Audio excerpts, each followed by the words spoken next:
안녕하세요. 에이미 장입니다. 오늘은 코압에 대해서 두 가지로 살펴볼 텐데요. 첫 번째는 코압을 살 때 꼭 알아보아야 할 사항들과 두 번째는 한인들이 많이 사시는 퀸스 지역의 1월과 2월 코압 판매량과 가격을 알아보겠습니다.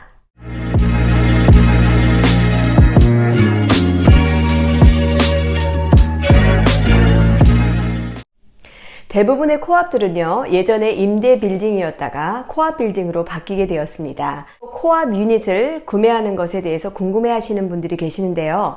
코압은 컨도나 또 주택같이 부동산에 대한 소유권을 가지는 것이 아니고 건물의 주식을 구매하는 형식입니다. 다시 말하면 구매한 아파트에서 살 수 있는 권한을 구입하는 것으로 이해하시면 되겠습니다.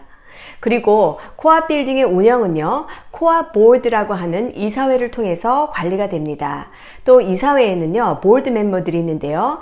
보드 멤버들은 빌딩의 쉐어홀더이고 또 다른 주주들로부터 투표로 선출된 사람들입니다.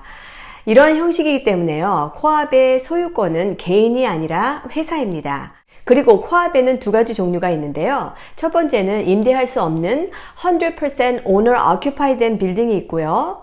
또 두 번째로는 지정된 기간 동안에 살다가 임대할 수 있는 옵션이 있는 코압 빌딩도 있습니다. 일반적으로 코압은요, 구매할 때 계약금 20%에서 25%를 요구합니다. 그리고 코압은요, 빌딩마다 바이어에게 요구하는 조건이 조금씩 다를 수가 있습니다. 낮게는 10%에서 또 많게는 50%까지도 요구하는 곳이 있는데요. 그 이외에도 코압은 구매자가 계약금과 또 클로징 커스트 이외에도 충분한 리저브된 자금이 있는지를 확인하기 위해서 리퀴드 애셋을 요구합니다. 리퀴드 애셋의 요구 사항은요, 연간 아파트 유지 비용, 그러니까 관리비와 메인테넌스 비죠. 그리고 모기지를 합한 금액의 2배에서 2배 반 이상이어야 합니다. 리퀴드 애셋, 순자산은요, 코압마다 요구하는 조건이 조금씩 다를 수가 있습니다. 그래도 현금으로 전환할 수 있는 자산을 말하는데요. cash, 또 checking, savings accounts, CDs, 또 주식과 채권, 미국 재무부의 증권, 또 뮤추얼 펀드가 포함이 될 수 있습니다. 쉽고 빠르게 현금으로 전환할 수 있는 것들을 말하고 있습니다. 하지만 은퇴연금인 401k, IRA, SEP IRA, Roth IRA, 생명보험, 또 부동산은 포함되지 않습니다. 코압의 네트 인컴은요, 보편적으로 25%에서 30%입니다. 모기지와 또 관리비를 합한 총 지출 금액이 수입의 25%에서 30% 이상 넘어가지 않는 것이 안전합니다. DTI는 월 총 지불되는 부채를 월 총 소득에서 나누게 됩니다. 매달 지속적으로 나가는 비용들이 있다면 계산해 보시기 바랍니다. 예를 들어보자면 자동차 론 페이먼트, 또 학자금 대출, 신용카드의 페이먼트가 있고요. 그 이외에도 개인 대출이 있다면 그것 또한 부채 비용에 들어갑니다. 예를 들어서 DTI를 계산해 보겠습니다. 부부가 버는 매달 총소득이 $10,000라고 하겠습니다. 그리고 소득 이외에 투자에서 들어오는 수입이 매달 $2,000 정도라고 예상을 하겠습니다. 그리고 모기지 지불 금액이 $1,700, 또 코압 메인테넌스 피가 $800, 월 자동차 대출금이 $500. 이럴 경우에 부채 비율을 총소득에서 나누게 되면 $1,700 플러스 $800 플러스 $500를 $10,000 플러스 $2,000를 합한 금액에서 나누게 됩니다. 그래서 DTI는요, 0.25 혹은 25%로 나옵니다. 코압에서 DTI를 제시하는 이유는요, 코압 아파트를 살 때 바이어가 회사의 주식을 구매하기 때문에요. 보드인 이사회에서는요, 회사의 주식 소유자의 재정을 알고 있어야 합니다. 그래서 각 개인 주주들의 재정 조건이 좋을수록 건물에 대한 재정적인 위험이 적어지기 때문인데요. 이때 중요한 것은요, 코압 보드에서 요구하는 조건이 은행보다 더 까다로울 수 있다는 것입니다. 일반적으로 은행에서 부채 대 소득 비율은요, 35%에서 42%를 보는 반면에요, 뉴욕시티의 평균 코압들은 25%에서 30%를 봅니다. 그래서 은행에서 모기지를 받을 수 있는 자격이 된다 할지라도 코압 보드에서 탈락될 수 있기 때문에 코압의 요구사항을 꼼꼼히 점검해 보시기 바랍니다. 코압에서는요, 모든 주주가 메인테넌스 피를 지불합니다. 일반적으로 코압 수수료에는요, 재산세와 또 건물의 모기지와 보험이 포함이 됩니다. 그리고 어떤 코압들은 유틸리티 피도 요금에 포함이 됩니다. 난방이라든지 또 온수, 전기, 가스, 그 이외에도 랜드스케이핑과 같이 정기적인 유지 비용도 포함될 수 있습니다. 관리비가 높고 또 낮은 차이에는 여러 가지 이유가 있지만요. 우선은 아파트 크기와 또 층수에 따라서 차이가 있을 수 있습니다. 그리고 코압의 어메니티스에 따라서 달라질 수가 있습니다. 예를 들자면 24시간 도어맨이 있는 빌딩과 또 수영장 시설이 있는 빌딩은 그렇지 않은 빌딩보다 관리비가 더 높을 수 있습니다. 그리고 코압 보드가 건물 관리를 잘하고 또 재정이 탄탄한 그런 코압일 경우에는요, 관리비가 저렴한 경우가 있고요. 건물이 오래되고 낡은 경우에는요, 유지하는 데 들어가는 비용이 증가하기 때문에 결국 관리비가 올라갈 수 있습니다. 코압에는 메인테넌스 피 이외에 어세스먼트 피가 있을 수 있습니다. 관리비 이외에도 더 많은 비용이 들어갈 경우가 있는데요. 빌딩에 지붕을 고치거나 건물 외관에 수리가 있다든지요. 또 복도에 페인팅을 하거나 엘리베이터를 고치거나 보일러를 교체하거나 또 아이들 놀이터를 만들 경우가 있습니다. 이런 경우에는 비용을 모든 주주가 함께 부담하기 때문에 어세스먼트 피라는 특별 관리비가 나가게 됩니다. 특별 관리비는 매달 내는 메인테넌스 피 이외에 지정된 기간 동안 추가 비용으로 나가게 됩니다. 몇 가지 알아보아야 할 사항들이 있는데요. 하우스 룰스, 코압이 요구하는 하우스 규칙들이고요. 또 pet policy, parking rules, sales policy, sublet policy, renovation policy입니다. 이 중에서 오늘은 sales policy와 또 sublet policy에 대해서 알아보겠습니다. sales policy는요, 코압 빌딩마다 다르지만 코압을 팔 때 flip tax를 요구하는 곳도 있고 없는 곳도 있습니다. flip tax는요, 일반적으로 셀러가 지불하는 겁니다. 구입한 아파트에 flip tax가 적용이 돼 있다면 이 아파트를 팔 때에 명예 이전 비용을 매니지먼트에게 지불해야 하는 방식입니다. 셀러가 아파트를 팔 때 클로징 커스트에 포함되는 브로커 커미션, 뉴욕시티 그리고 뉴욕 스테이트 트랜스퍼 텍스 이외에 추가로 내는 금액입니다. 플립 텍스는요, 코압 판매 수익의 퍼센테이지로 내거나 플랫 피로 내거나 아니면 아파트 per shares당 계산이 되기도 합니다. 그래서 플립 텍스는 아파트를 매각할 때 코압에 지불하는 양도 수수료라고 알고 계시면 되겠습니다. 만일 코압이 per share flip tax를 제시한다면 가지고 있는 아파트 유닛의 쉐어가 얼마나 되는지 알아보시고요. 제시한 flip tax 금액을 가지고 계산할 수 있습니다. 예를 들어 볼게요. 코압 보드에서 flip tax를 per share당 $25라고 가정할 때 소유한 아파트 쉐어가 100 shares라고 하겠습니다.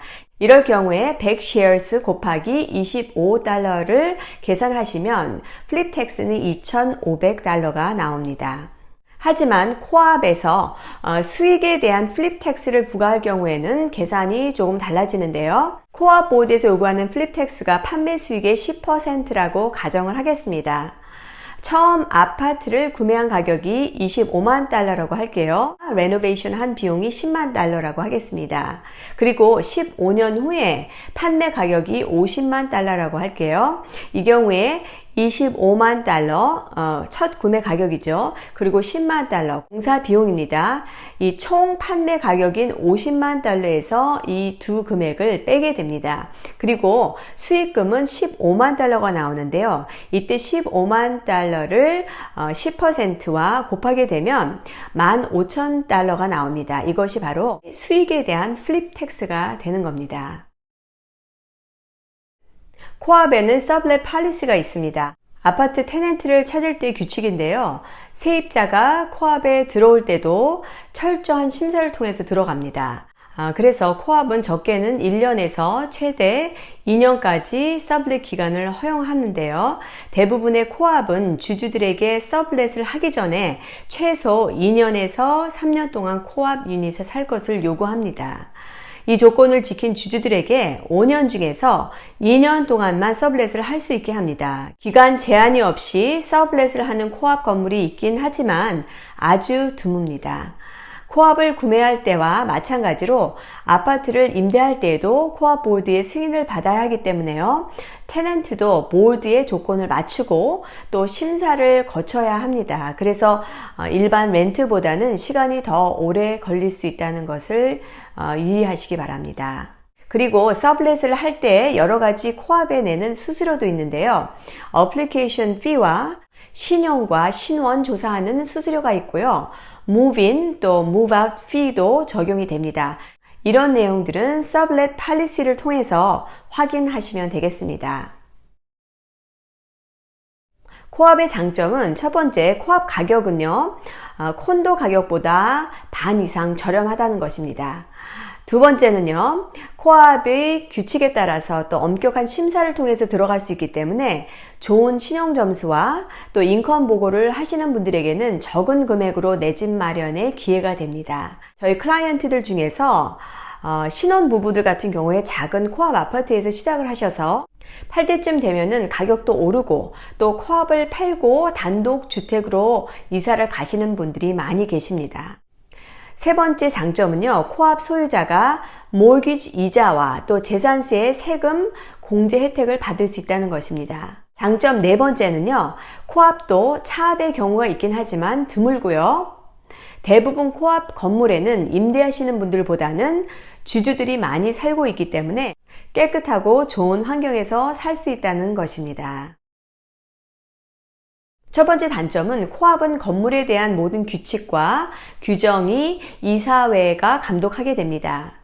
두 번째 단점은 코업이 제시하는 다운 페이먼트가 없으면 살 수가 없습니다. 세 번째는요, 살 때와 팔 때 그리고 임대할 때에도 코업 보드의 허락을 받아야만 합니다.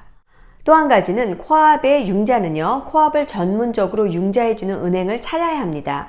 코업 빌딩의 임대율이 높은 경우에는요, 모기지를 얻기가 어려워질 수가 있습니다. 그래서 총 유닛의 70%에서 80% 이상 오너가 살고 있는 건물이라면 융자를 얻기가 쉽습니다. 그렇지 않다면 융자 받기가 굉장히 어렵습니다. 마지막 단점은요, 코업 위원회가 중요한 프로젝트를 한다고 결정하고 또 승인을 할 경우에는 메인테넌스 피 이외에 일정 기간 동안에 어세스먼트 피가 나가야 합니다. 건물에 대한 융자가 있거나 또 건물 수리 비용이 있거나 건물 세금을 또 나눠야 할 경우에는 이런 어세스먼트 피가 나갈 수 있다는 것입니다. 한인분들이 선호하시는 5개 지역을 알아보겠습니다. 일반적으로 방 1개와 2개가 많은 편이고요. 하지만 오늘은 1베드룸, 2베드룸, 3베드룸을 다 살펴보겠습니다. 지역은 베이사이드, 플러싱, 프레시 메도우스, 와이스톤, 칼리지 포인트입니다. 현재 마켓에 나와 있는 1베드룸 아파트 매물은요, 총 181개입니다. 그리고 중간 리스팅 가격은요, 278만 8천 달러입니다. 원베드룸 코업은요, 1월과 2월 중간 판매 가격이 동일했습니다. 1월과 2월 2020년도에는 중간 판매 가격이 24만 달러였고요. 그리고 1월과 2월 2021년도에는 24만 5천 달러로 조사가 됐는데요. 중간 판매 가격이 2.1% 상승했습니다. 판매량 같은 경우에는 1월 2020년도에는 303개에서 1월 2021년도에는 208개로 31.4% 하락했고요. 2월 2020년도에는 288개에서 2월 2021년도에는 217개로 판매량이 24.7%로 하락했습니다. 2베드룸 코업은요, 현재 나와 있는 매물은 253개이고요. 중간 리스팅 가격은 35만 9천 달러입니다. 1월 2020년도에는 31만 9천 달러에서 1월 2021년도에는 33만 5천 달러로 5% 상승을 했고요. 2월 2020년도에는 31만 8,500달러에서 2월 2021년도에는 33만 5천 달러로 중간 판매 가격이 5.2% 상승했습니다. 판매량을 보시면 1월 2020년도에는 투베드룸이 331개가 팔렸고요. 1월 2021년도에는 251개로 24.2% 감소했습니다. 그리고 2월 2020년도에는 330개에서 2월 2021년도에는 248개로 24.8% 감소했습니다. 3베드룸도요. 현재 마켓에 나와 있는 것은 53개고요. 중간 리스팅 가격은 42만 9천 달러입니다. 1월 2020년도에는 44만 3천 달러가 중간 판매 가격이었던 것이 1월 2021년도에는 40만 2천 달러로 9.3% 하락했고요. 2월 2020년도에는 43만 9천 달러에서 1월 2021년도에는 39만 2천 달러로 10.7% 또 하락했습니다. 판매량은요, 1월 2020년도에는 54개가 팔렸고요. 1월 2021년도에는 35개로 35.2% 판매량도 감소했습니다. 2월달 2020년도에는요, 55개였던 판매량이 2월 2021년도에는 32개로 41.8% 감소했습니다. 네, 오늘은 여기까지입니다. 시청해주셔서 너무 감사하고요. 잊지 마시고 좋아요, 구독 눌러주시기 바랍니다. 다음 시간에 또 찾아뵙겠습니다. 감사합니다.